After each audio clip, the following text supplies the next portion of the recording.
तो स्वागत है आप सभी का class 10th rise of nationalism in Europe के पार्ट 5 में, जिसमें आज हम लोग टॉपिक कवर करने वाले हैं द कंजर्वेटिव रिजाइम ऑफ 1815। ठीक है, चलो मैं अगर आप लोगों को एक बड़ी इंपॉर्टेंट इन्फॉर्मेशन अगर मैं शेयर करूं तो ये चैप्टर अभी हम लोग पढ़ते जा रहे हैं, तो मैंने आपको टॉपिक्स कवर कराए। आप लोग से मेरी रिक्वेस्ट है कि आप लोग जो मैं नोट्स या जो भी मैं लिखता हूँ उसको अपने पास की नोट्स की तरह बना के रखें और कोशिश करें कि आप लोग नोट्स बनाएं अपने आप। ठीक है, हालांकि जिस दिन ये चैप्टर एंड होगा मैं नोट्स प्रोवाइड करूंगा इस वीडियो के लिंक में, लेकिन मैं चाहता हूं कि आप लोग जब भी पढ़ें ना अपने साथ, तो आप सिर्फ मेरी वीडियोस को सुने नहीं, आप लोग उनको की नोट्स बनाएं, जिससे कि आपको भी याद रहे कि हमने क्या क्या लिखा था, क्योंकि लिखने से ज़्यादा हम लोग याद कर पाएंगे। ठीक है, तो आज हमारा जो टॉपिक है तो वो कंजर्वेटिव रिजाइम ऑफ 1815 है, जिसमें आज हम लोग कंजर्वेटिव्स के बारे में पढ़ेंगे। चलिए तो शुरू करते हैं ज़रा हम लोग कुछ एक प्रीकैप से, जिसमें हम लोग पढ़ने वाले हैं अबाउट नेपोलियन। आप लोगों को मालूम ही है कि नेपोलियन जो है वो, एक मिनट, आप लोगों को मालूम ही है कि नेपोलियन बोनापार्ट जो है वो लगभग पावर में आए थे कौन से ईयर में? ही केम इन पावर इन 1804। और हमने इनके बारे में नेपोलियनिक कोड के बारे में पढ़ा कि जब ये पावर में आए तो उन्होंने कई सारे कुछ रूल्स एंड रेगुलेशंस जो है वो इम्प्लीमेंट करे थे, जो कि कुछ लोगों के लिए फ़ायदेमंद भी थे, लेकिन किसी ड्यू टू रीजंस 1815 में ही अपनी पावर जो है वो हार गए, लॉस्ट। और अपनी पावर को हारने के लिए या अपनी पावर जो गिव अप करी वो इन्होंने इन 4 कंट्रीज को करी, Britain, Prussia, Russia and Austria. ठीक है, और ये हारे भी कहां पर थे? At the battle of Waterloo. At the battle of Waterloo, MCQs के याद रखिएगा, at the battle of Waterloo में ये अपनी पावर हार चुके थे।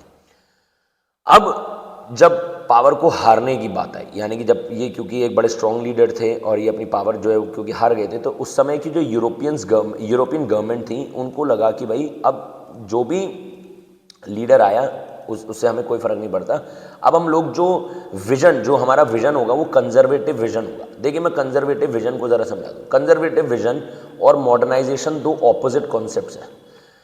वो व्यक्ति जो कंजर्वेटिज्म में विश्वास रखता है, बिलीफ रखता है, वो ये कहता है कि भाई अगर हमें कंट्रीज़ को डेवलप करना है तो हमें उसकी नींव मजबूत बनानी पड़ेगी। और वो नींव कैसे मजबूत बनती है? जब तक हम उनके कल्चर को प्रोटेक्ट ना करने, यानी उनके जो एग्जिस्टिंग बिलीव्स थे, एग्जिस्टिंग प्रैक्टिसेस थी, हमें उनको कंजर्व करना पड़ेगा। देखो कंजर्वेटिव वर्ड आ रहा है कंजर्व से। कंजर्व का मतलब है जो बचा है वही अच्छा है। ये लोग मॉडर्नाइजेशन को एक्सेप्ट नहीं करते हैं। ये कहते हैं कि भाई मॉडर्नाइजेशन को एक्सेप्ट करा, लेकिन उसको एक्सेप्ट करेंगे बहुत ही स्लोली। ये कंजर्वेटिव अप्रोच मानते हैं। तो नेपोलियन बोनापार्ट तो आया था भैया बिल्कुल ही मॉडर्न अप्रोच के साथ, उसने तो भैया ये टैक्स खत्म कर और राइट टू प्रॉपर्टी दे और इक्वालिटी बिफोर लॉ दे। तो जो कंजर्वेटिव सरकारें बनी, यानी कि अब कंट्रोल आया इन चारों के हाथों में। यानी कि जो नेपोलियन का पूरा फेडरेशन था 39, जर्मन फेडरेशन था पूरा 39 का, उसके अलावा फ्रांस भी, तो ये पूरा जो है वो कंट्रोल करा कि इन्होंने ब्रिटेन, प्रूशिया, रशिया, ऑस्ट्रिया ने, इन चारों ने मिलकर एक ट्रीटी का गठन किया, जिसका नाम हम लोग जानते हैं ट्रीटी ऑफ वियना। बहुत इंपॉर्टेंट है पेपर के पॉइंट ऑफ व्यू से। Treaty of Vienna in the year 1815, जिसको कहाँ पर किया गया? जिसको ऑस्ट्रिया में, ठीक है, होस्ट किया गया। और ऑस्ट्रिया में जगह है वियना। ठीक है, वियना में इसको होस्ट किया गया और इसके होस्ट थे ऑस्ट्रियन चांसलर, वहाँ के चांसलर थे जिनका नाम था ड्यूक मेटरनिक। ये नाम हम लोग याद रखेंगे, कई बार एमसीक्यूज में सीबीएसई ने पूछा हुआ है।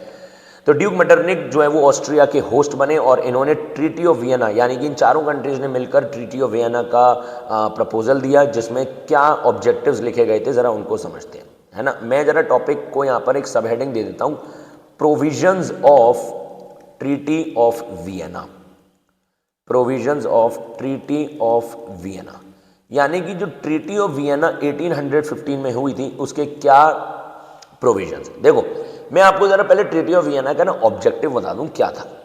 उसका बिल्कुल सिंपल सा ऑब्जेक्टिव ये था कि भाई to undo the changes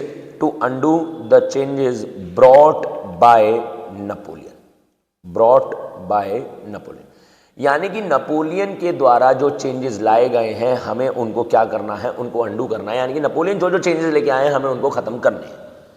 plus two bring in power all the leaders who lost them during Napoleon।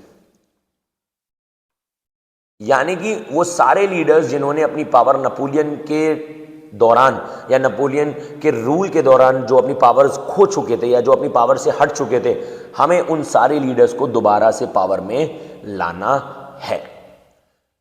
अगर मैं सिंपल सी लैंग्वेज में इनको पेश करूं तो नेपोलियन एक कोड, नेपोलियन के चेंजेस को एग्जिस्टेंस में लेके आया।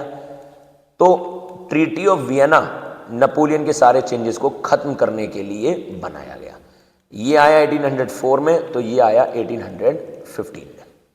ठीक है, अब जरा प्रोविजन में समझ लेते हैं क्या क्या हुआ। सबसे पहला प्रोविजन ये हुआ कि बर्बन डायनेस्टी ने अपनी पावर खोई थी। बर्बन डायनेस्टी जिसने अपनी पावर खो दी थी उसको दोबारा पावर में लाया गया, ब्रॉट इन पावर। ठीक है, मैं यहां पर लिख देता हूं ब्रॉट इन पावर। जरा बर्बन डायनेस्टी से जुड़े हुए लोगों की बात करें हम तो लुइस 16 आते हैं जो अपनी पावर जो है वो खो चुके थे। कौन सी ईयर में? 1789, जब फ्रेंच रेवोल्यूशन हुआ था। तो बर्बन डायनेस्टी को दोबारा पावर दी कौन सी ईयर में? 1815 में। ठीक है, फ्रांस के अक्रॉस बॉर्डर्स सेटअप कर दिए गए। बॉर्डर्स का मतलब क्या होता है समझिएगा। जैसे मान लेते हैं कि अज्यूम कर लिया कि ये फ्रांस है। ठीक है, तो फ्रांस के चारों तरफ क्या लगा दिए गए? बॉर्डर सेटअप कर दिए गए, जिससे कि फ्रांस क्या ना करे? एक्सपैंड ना करे। रीजन क्यों है? क्योंकि फ्रांस ने क्या बना हुआ है इस वक्त? एपिसेंटर बना हुआ है। जो एक्टिविटी फ्रांस में हो रही है उसका इफेक्ट पूरे यूरोप में जो है वो देखा जा रहा है। जैसे कि आप लोगों ने फ्रेंच रेवोल्यूशन देखा, फ्रेंच रेवोल्यूशन फ्रांस में हुआ, उसका इफेक्ट और सारी कंट्रीज में हुआ। पूरे यूरोप में अगर कोई पहला एक्शन अगेंस्ट ये मोनार्कियल लीडर्स के अगेंस्ट हुआ तो वो सिर्फ और सिर्फ किसकी वजह से हुआ? It was all because of France. तो जो मोनार्कियल लीडर्स थे उन्होंने फ्रांस के चारों तरफ भैया बॉर्डर्स लगा दिए कि फ्रांस का एक्सपेंशन नहीं होने देंगे हम लोग, क्योंकि अगर फ्रांस बड़ा होगा तो यहाँ के लोग ज़्यादा स्प्रेड होंगे जो हमारे लिए नुकसानदायक है। ठीक है भैया, इन लोगों ने जो नेपोलियन के टेरिटरीज थी, नेपोलियन की टेरिटरीज थी, उनको डिवाइड कर लिया। ठीक है, आपस में डिवाइड कर लिया, divided between 4। Napoleon territories divided between 4, चारों ने आपस में डिवाइड किया, नॉर्थ साउथ ईस्ट वेस्ट ले लिया। लेकिन जो जर्मन कॉन्फेडरेशन था 39 स्टेट्स का, उसको अनटच रखा गया। German confederation of 39 states remained untouched. ठीक है, उसको अनटच्ड ही रखा गया। मेन पर्पस दोबारा मैं वही स्टेट करूंगा, नेपोलियन के जितने भी चेंजेस थे उनको खत्म करने की बात करी गई थी। ठीक है, और फिर उसके बाद जिन जिन लीडर्स ने अपनी पावर खोई थी उनको दोबारा पावर में लाया गया था। तो प्रोविजंस की बात करें तो प्रोविजंस आपको ये याद रखने, बर्बन डायनेस्टी का दोबारा पावर में आना, फ्रांस के बॉर्डर्स लगा देना, नेपोलियन की टेरिटरीज को डिवाइड कर लेना और जर्मन फेडरेशंस को अनटच रखना। कहा जाता है कि ये जो कंजर्वेटिव रिजाइम था, यानी जो कंजर्वेटिव पूरी प्रोग्राम था, इसको कहा गया ये है था ऑटोक्रेटिक। ऑटोक्रेटिक का मतलब क्या होता है समझाते हैं। आपने वर्ड सुना होगा डेमोक्रेटिक। डेमोक्रेटिक का मतलब होता है जहाँ पर कम्युनिकेशन टू साइडेड हो। टू साइडेड का मतलब है जहाँ पर लीडर्स अपने सपोर्टर्स की बात सुनते भी हैं और अपनी बताते भी हैं, तो दो साइडेड कम्युनिकेशन होता है। लेकिन ऑटोक्रेटिक, अब इस कॉमन सेंस से आप लोगों ने लगा लिया होगा, जहाँ पर क्या होता है only and only one sided communication होता है।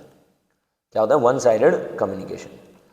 अब वन साइडेड कम्युनिकेशन का मतलब है यहाँ पर सिर्फ और सिर्फ लीडर्स क्या करेंगे? लीडर्स ऑर्डर्स देंगे, आपको उनको फॉलो करना है बिना any complaint, without any questions, unquestioningly आपको वो ऑर्डर्स फॉलो करने पड़ेंगे। अब ये कंजर्वेटिव यानी कि ये जो यूरोपियन गवर्नमेंट जिसमें ब्रिटेन, प्रूशिया, रशिया, ठीक है, Britain, Prussia, Russia, Austria etcetera, मैं लिख देता हूँ यहाँ पर, बार बार नहीं लिखूंगा, रशिया, ये जानते थे कि हम लोग जब भी ऐसा कुछ करेंगे तो लोग हमारे खिलाफ एक्शन लेंगे, क्योंकि जैसे लुइस 16 के खिलाफ लिया गया ऐसे ही हमारे खिलाफ भी लेंगे। तो इन लोगों ने क्या करा? देखो, लोगों का एक बड़ा सिंपल सा तरीका होता है, जब लोग विरोध करते हैं ना तो वो अपने व्यूज़ को एक्सप्रेस करते हैं, और व्यूज़ को एक्सप्रेस करने का सबसे अच्छा तरीका क्या है? मीडिया। जैसे कि मैं आपको एक इंस्टेंस ऑफ द टॉपिक थोड़ा बता रहा हूँ, नेपाल में भी यही हुआ था। अभी आप लोगों ने हाल ही में देखा, नेपाल में जो है वो गवर्नमेंट को हटा दिया गया और लोगों ने हटाया। क्यों? क्योंकि गवर्नमेंट ने क्या करा, वहाँ पर ना सोशल मीडिया ऐप्स एक तरीका थे जिससे वहाँ का जो यूथ था वो गवर्नमेंट के खिलाफ कुछ अपने ओपिनियंस पेश कर सकता था। लेकिन नेपाल गवर्नमेंट ने क्या करा? वो मीडिया ही बैन कर दिया। सेम यहाँ पर इन लोगों ने क्या करा? यहाँ के मीडिया को बैन कर दिया, जैसे न्यूज़पेपर्स बैन कर दिए गए, किसी तरह का लिटरेचर प्रमोट नहीं किया जा रहा था, किसी तरह की पार्टीज़ को बनाने से इनकार कर दिया गया। कुल मिला के वो सारे तरीके जिससे लोग अपने व्यूज़ को एक्सप्रेस कर सकते थे, वो सारे तरीकों को क्या कर दिया गया, बैन कर दिया गया। ठीक है, अगर मैं यहाँ पर एक स्टेटमेंट लिखूँ कि एक मिनट, ऑटोक्रेटिक रिजाइम वर, सॉरी मैं गलत बोल गया, यहाँ पर ऑटोक्रेटिक की जगह मुझे लिखना है कंजर्वेटिव रिजाइम। ठीक है, सॉरी, कंजर्वेटिव रिजाइम क्या था, ये ऑटोक्रेटिक था, तो आप लोग इसको आसानी से जस्टिफाई कर सकते हैं। ऑटोक्रेटिक का मतलब है जहाँ पर वन साइडेड कम्युनिकेशन, और पूरा बताना है कि इन लोगों ने कैसे बैन किया सोशल, मतलब मीडिया को, लिटरेचर, न्यूज़पेपर, सॉन्ग्स बनाने बैन कर दिए। ठीक है, किसी भी तरह का लिटरेचर एक्सेप्ट नहीं होगा, मतलब किसी भी तरह का कोई एक्ट नहीं होगा, ये सब बैन कर दिया गया। क्यों? क्योंकि यहाँ पर लोग जो है वो ज़्यादा से ज़्यादा विरोध करेंगे और इनका नुकसान होगा। ठीक है, तो अब यहाँ से शुरुआत होती है किसकी, रेवोल्यूशनरीज। यानी फ्रांस के जो अब रेवोल्यूशनरीज थी उन्होंने ठान लिया कि भाई अब हमें इस कंजर्वेटिव रिजाइम के अगेंस्ट लड़ना है, जिसको हम लोग स्टार्ट करेंगे अपनी अगली वीडियो में।